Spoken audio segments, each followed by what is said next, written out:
आज की इस नई सुबह में मैं अपने पूरे मन, आत्मा और शरीर के साथ तेरे पवित्र चरणों में आता हूं। रात का अंधकार अब पीछे छूट गया है और सूर्य की किरणों ने नया दिन, नई आशा और नया अवसर दिया है।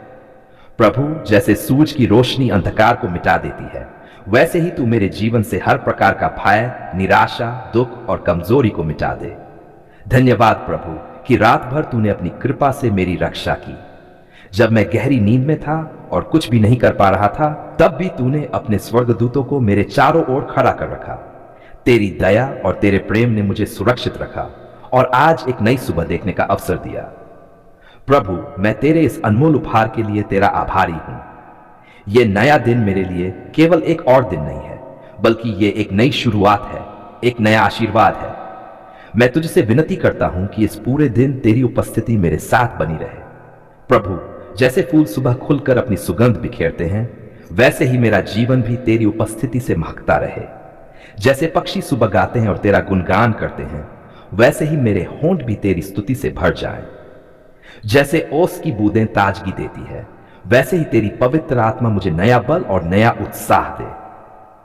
आभार की प्रार्थना प्रभु, धन्यवाद कि तूने मेरी आंखों को नई रोशनी दी। धन्यवाद कि मेरे शरीर के अंग स्वस्थ हैं। धन्यवाद कि मेरे घर में शांति है, मेरे परिवार में जीवन है और मेरे पास सांसें हैं ताकि मैं तेरा नाम ले सकूं।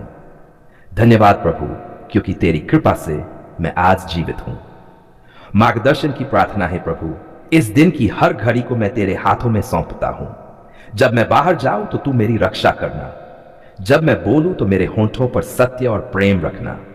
जब मैं किसी से मिलूं तो मेरे अंदर तेरी दया और करुणा झलके। जब मैं काम करूं तो मेरी मेहनत को आशीषित कर। जब मैं निर्णय लूं तो मुझे बुद्धि और विवेक दे। प्रभु, मुझे ऐसा हृदय दे जो नम्र हो, ऐसा मन दे जो स्थिर हो और ऐसी आत्मा दे जो तेरे प्रति सच्ची हो। परिवार और प्रियजनों के लिए प्रार्थना है प्रभु, मैं तुझसे विनती करता हूं कि मेरे परिवार को आशीष दे। मेरे माता पिता, भाई बहन, जीवन साथी, बच्चे, सभी को तेरी शांति और स्वास्थ्य मिले। उनके जीवन में तेरी कृपा बनी रहे। जब वे बाहर जाए तो तू उनकी रक्षा कर। जब वे कार्य करें तो तू उन्हें सफलता दे और जब वे थक जाएं तो तू उन्हें विश्राम दे। गरीब, दुखी और बीमारों के लिए प्रार्थना प्रभु, मैं उन लोगों के लिए भी प्रार्थना करता हूं जो आज सुबह भूखे उठे हैं, जिनके पास घर नहीं है, जिनकी आंखों में आंसू है, जिनका जीवन कठिनाइयों से भरा है। तू उनके लिए सहारा बन। बीमारों को चंगा कर, दुखियों को दिलासा दे, निराश लोगों को आशा दे, भूखों को भोजन दे और बेघर लोगों को छत प्रदान कर। प्रभु, जैसे तूने मुझे आशीष दी है, वैसे ही दूसरों को भी आशीष दे ताकि वे तेरा प्रेम पहचान सकें। आत्मिक शक्ति के लिए प्रार्थना है प्रभु, मैं जानता हूं कि यह दिन चुनौतियों से भरा होगा, लेकिन मैं अकेला नहीं हूं क्योंकि तू मेरे साथ है। मुझे ऐसा विश्वास दे कि कोई भी समस्या मुझे गिरा न सके। मुझे ऐसा धैर्य दे कि मैं हर कठिनाई में स्थिर रहूं। मुझे ऐसी शक्ति दे कि मैं सच्चाई और न्याय के मार्ग पर डटा रहूं। काम और सेवा के लिए प्रार्थना प्रभु, मेरे काम को आशीषित कर। चाहे छोटा काम हो या बड़ा, मैं चाहता हूं कि उसमें तेरी महिमा दिखाई दे। मुझे आलस्य से दूर रख और मेरी मेहनत को फलवंत बना। मेरे हाथों को आशीषित कर ताकि मैं दूसरों की मदद कर सकूं। मेरे शब्दों को आशीषित कर ताकि वे किसी को तोड़ने की बजाय उठाने वाले हों। क्षमा की प्रार्थना है प्रभु, अगर मैंने कल या पहले कभी कोई गलती की है, अगर मैंने किसी को दुख पहुंचाया है, अगर मैंने पाप किया है, तो कृपया मुझे क्षमा कर। मुझे एक शुद्ध हृदय दे और सही मार्ग पर चलना सिखा। प्रभु की शांति के लिए प्रार्थना प्रभु, तेरी शांति मेरे मन और हृदय पर छा जाए। चिंता और भय मेरे पास ना आए। मुझे विश्वास है कि जब तू मेरे साथ है तो कोई भी शक्ति मुझे हिला नहीं सकती। तेरे वचन में लिखा है, मत डर क्योंकि मैं तेरे साथ हूं। आज मैं इस वचन को अपने जीवन पर लागू करता हूं। राष्ट्र और विश्व के लिए प्रार्थना है प्रभु, मैं अपने देश के लिए भी प्रार्थना करता हूं। यहां शांति हो, भाईचारा हो और लोग एक दूसरे का सम्मान करें। नेताओं को बुद्धि और न्याय दे ताकि वे सही निर्णय ले सकें। युद्ध और हिंसा को दूर कर और पूरी दुनिया में शांति स्थापित कर। दिन का समर्पण प्रभु, यह नया दिन मैं तुझे अर्पित करता हूं। मेरा हर कदम, हर काम, हर विचार और हर शब्द तेरी महिमा के लिए हो। मैं चाहता हूं कि मेरा जीवन आज ऐसा हो कि लोग मेरे अंदर तुझे देख सकें। मसीही लोग नवरात्रि क्यों नहीं रख सकते? प्रस्तावना: भारत विविधताओं का देश है। यहां अनेक धर्म, संस्कृति और परंपराएं एक साथ पाई जाती हैं। इन्हीं परंपराओं में से एक है नवरात्रि, जो हिंदू धर्म में मां दुर्गा की आराधना का एक प्रमुख पर्व है। 9 दिनों तक उपवास, पूजा, मंत्रोच्चार और देवी की उपासना की जाती है। दूसरी ओर मसीही लोग प्रभु यीशु मसीह को अपना उद्धारकर्ता और प्रभु मानते हैं। ऐसे में सवाल उठता है कि मसीही लोग नवरात्रि क्यों नहीं रख सकते? यह प्रश्न केवल रीति रिवाजों का नहीं, बल्कि विश्वास, आत्मिक पहचान और बाइबल के सिद्धांतों से जुड़ा हुआ है। 1. मसीही विश्वास की नींव। मसीही लोग बाइबल पर विश्वास करते हैं, जो परमेश्वर का जीवित वचन है। बाइबल स्पष्ट रूप से कहती है, तू अपने परमेश्वर यहोवा से अपने सारे मन, अपने सारे प्राण और अपनी सारी शक्ति से प्रेम करना। मेरे सिवाय तुझे और कोई देवता न हो। इसका अर्थ है कि मसीही केवल एक परमेश्वर की आराधना करते हैं, जो स्वर्ग और पृथ्वी का सृष्टिकर्ता है। मसीही लोग मानते हैं कि उद्धार केवल यीशु मसीह में है, किसी और देवता या देवी में नहीं।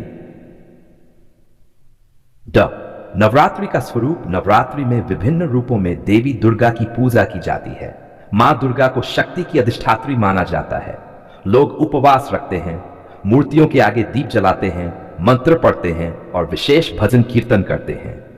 मसीही दृष्टिकोण से यह सब मूर्ति पूजा और अन्य देवताओं की उपासना के अंतर्गत आता है। बाइबल मूर्ति पूजा को पाप कहती है। बाइबल का दृष्टिकोण मूर्तियों पर: तू अपने लिए कोई मूर्ति न गढ़ना और न किसी वस्तु की मूर्त बनाना जो आकाश में या पृथ्वी पर या पृथ्वी के नीचे जल में है। तू उन्हें दंडवत न करना और न उनकी उपासना करना। हे मेरे बालकों, तुम अपने आप को मूर्तियों से बचाए रखना। यूहन्ना। स्पष्ट है कि बाइबल मूर्तियों की आराधना करने से रोकती है। इसलिए मसीही लोग नवरात्रि में देवी की मूर्ति की पूजा नहीं कर सकते। 4. केवल यीशु ही मार्ग है। यीशु ने कहा, मार्ग और सत्य और जीवन मैं ही हूं, बिना मेरे द्वारा कोई पिता के पास नहीं पहुंच सकता। इसका अर्थ है कि परमेश्वर तक पहुंचने का एकमात्र मार्ग यीशु मसीह है। नवरात्रि या किसी अन्य धार्मिक पर्व का पालन करने से उद्धार नहीं मिल सकता। बाय आत्मिक संघर्ष। बाइबल कहती है कि दुनिया में आत्मिक युद्ध चलता है। परमेश्वर की आत्मा बनाम अंधकार की शक्तियां। हमारा मल्लयुद्ध रक्त और मांस से नहीं, परंतु प्रधानों से, अधिकारियों से, इस संसार के अंधकार के हाकिमों से और उस दुष्टता की आत्मिक सेनाओं से है जो आकाश में है। मसीही लोग मानते हैं कि उन्हें इस आत्मिक युद्ध में परमेश्वर के कवच को धारण करना है। नवरात्रि जैसे पर्व आत्मिक रूप से उन्हें भ्रमित कर सकते हैं और उनके विश्वास को डगमगा सकते हैं। पवित्र आत्मा का मार्गदर्शन। मसीही लोग विश्वास करते हैं कि पवित्र आत्मा उनके जीवन का मार्गदर्शन करता है। पवित्र आत्मा कभी भी उन्हें किसी और देवता की आराधना करने की अनुमति नहीं देगा। पवित्र आत्मा केवल यीशु मसीह की ओर ले जाता है। 7. सांस्कृतिक बनाम आत्मिक पहचान। कुछ लोग कहते हैं कि नवरात्रि रखना सिर्फ संस्कृति है, धर्म नहीं। लेकिन मसीही दृष्टिकोण से यह केवल संस्कृति का मामला नहीं है, बल्कि यह आत्मिक पहचान का प्रश्न है। जब कोई मसीही नवरात्रि रखता है तो वह यह दर्शाता है कि वह भी उसी देवी देवता की आराधना में शामिल है।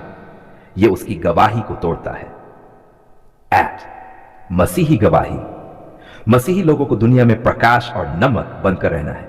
मत्ती 5। अगर वे भी नवरात्रि मनाएं तो लोग उनके जीवन में अंतर नहीं देख पाएंगे। मसीही जीवन का उद्देश्य है कि लोग उनके कार्यों को देखकर परमेश्वर की महिमा करें। मसीही लोग क्या करें?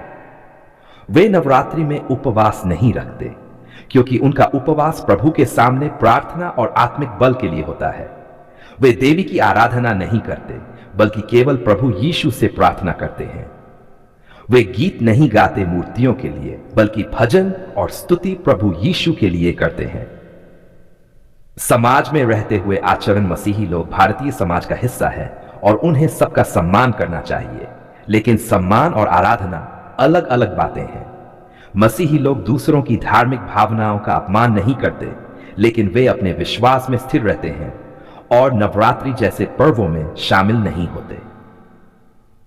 निष्कर्ष, मसीही लोग नवरात्रि इसलिए नहीं रख सकते क्योंकि उनका विश्वास केवल एक परमेश्वर पर है। बाइबल मूर्ति पूजा को पाप कहती है। उद्धार केवल यीशु मसीह में है। नवरात्रि रखना उनकी आत्मिक गवाही को कमजोर करेगा। फायज, पवित्र आत्मा उन्हें केवल यीशु की ओर ले जाता है, किसी और की ओर नहीं। इसलिए मसीही लोग नवरात्रि का सम्मान तो कर सकते हैं, पर उसे मनाना या रखना उनके विश्वास के विरुद्ध है। धन्यवाद प्रभु, आपने हमारी प्रार्थना सुन ली। हे प्रभु, हे हमारे जीवन के रक्षक, हे हमारे उद्धारकर्ता और मार्गदर्शक, आज हम अपने पूरे हृदय और आत्मा के साथ तेरा धन्यवाद करने आए हैं। प्रभु, जब हमने अपनी जरूरतों और इच्छाओं को तुझसे साझा किया, जब हमने अपने मन की गहराइयों में छिपी चिंताओं और आशाओं को तेरे चरणों में रखा, तब तूने हमें सुना और हमें अपने प्यार और कृपा से आशीष दी। धन्यवाद प्रभु कि तू हमारी हर प्रार्थना को समझता है। तू जानता है हमारी शब्दों से पहले ही हमारी भावनाओं को, हमारे मन की पीड़ा और हमारी आत्मा की तरफ को। धन्यवाद कि तू हमारे लिए हमेशा वहां मौजूद रहता है, चाहे हम तुझे महसूस करें या न करें। 1, आभार का आरंभ। प्रभु, आज हम इस दिन की शुरुआत इस आभार के साथ करना चाहते हैं। धन्यवाद कि तूने हमें जीवित रखा, हमारे परिवार को सुरक्षित रखा, हमारे स्वास्थ्य की रक्षा की और हमें सांस लेने की क्षमता दी। धन्यवाद कि हमारी आंखें देख सकती हैं, हमारे हाथ काम कर सकते हैं, हमारे पैरों से हम अपने जीवन की यात्रा कर सकते हैं। धन्यवाद प्रभु कि तूने हमें प्रेम का अनुभव कराया, हमें मित्र और परिवार दिया, हमारे जीवन में खुशियां भरी। यह तेरा अनंत प्रेम है जिसने हमें आशा दी और हमें अपने प्रकाश में रखा। हमारी प्रार्थनाओं का उत्तर है प्रभु, जब हमने तेरे सामने मन की बात रखी तब तूने हमें सुना। धन्यवाद कि तूने हमें हमारी प्रार्थनाओं का उत्तर दिया, चाहे वह तुरंत हो या धीरे धीरे, चाहे वह प्रत्यक्ष रूप में हो या अदृश्य रूप में। प्रभु, तेरी माया और कृपा से हमारी आत्मा को शांति मिली। धन्यवाद प्रभु कि तूने हमें इस बात का अनुभव कराया कि हमारी आवाज केवल हवा में नहीं जाती, बल्कि सीधे तेरे हृदय तक पहुंचती है। धन्यवाद कि तूने हमारी जरूरतों को समझा और हमें अपने मार्गदर्शन से सही दिशा दी। हमारे जीवन की रक्षा के लिए धन्यवाद है प्रभु, तू हमारे संरक्षक और रक्षक है। तूने हमें हर प्रकार की विपत्तियों से बचाया। तूने हमें गिरने से रोक, हमें उठने की शक्ति दी। हमारे परिवार, मित्र और प्रियजनों की रक्षा की। जब अंधकार और कठिनाइयां हमारे जीवन पर छाई, तब तू हमारे साथ था। धन्यवाद प्रभु कि तूने हमें ताकत दी, हमें साहस दिया और हमारे दिलों में शांति भरी। धन्यवाद कि तूने हमारे भीतर विश्वास और धैर्य की भावना बनाई, ताकि हम हर परिस्थिति में स्थिर रह सकें।